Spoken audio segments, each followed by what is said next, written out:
माहिती असेल तर एकूण 7 भाषा कोणत्या? मराठी, इंग्रजी, हिंदी, उर्दू, गुजराती, तेलुगू आणि कन्नड या 7 भाषा आहेत आणि त्या भाषेमध्ये तो पेपर होतो. आता पेपरमध्ये प्रश्न संख्या किती आणि त्याला भारांश किती असते? तर प्रथम भाषेला एकूण प्रश्न असतात 25 आणि त्याचे एकूण गुण असतात 50. त्यानंतर गणिताला 50 प्रश्न असतात आणि एकूण गुण असतात 100. एकूण एक पेपर हा 100 मार्काचा असतो, 150 मार्काचा असतो आणि त्याला वेळ असते 1.5 तास.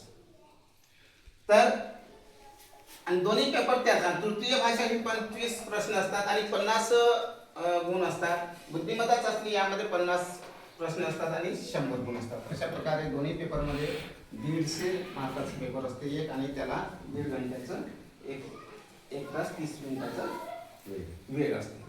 तर यामध्ये आता विद्यार्थी हा पात्र कशा पद्धतीचा ठरेल आपल्याला माहित आहे का?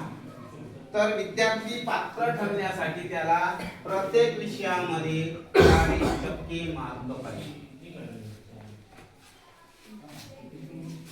प्रत्येक विषयामध्ये 40%, तेव्हाच तो विद्यार्थी पात्र.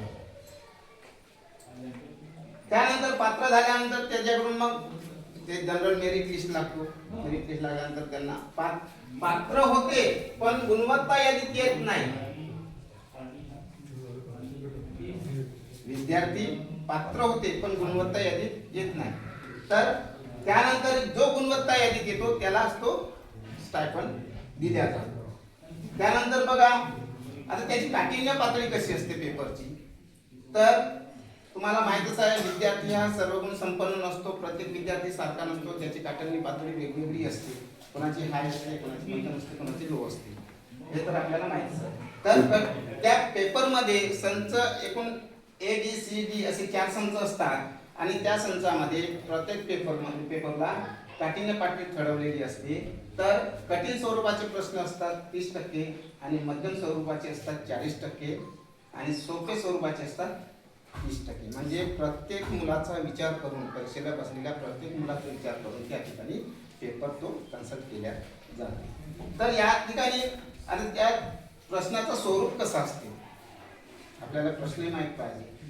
आपल्याला तर मुलाचं वर्ग घ्यायचे आहेत तर त्यासाठी सर्वात पहिले आपल्याला मागील प्रश्नसंच आपल्याला चाळावं लागेल. मागील प्रश्नसंच चालल्यानंतर त्याचं नियोजन करावं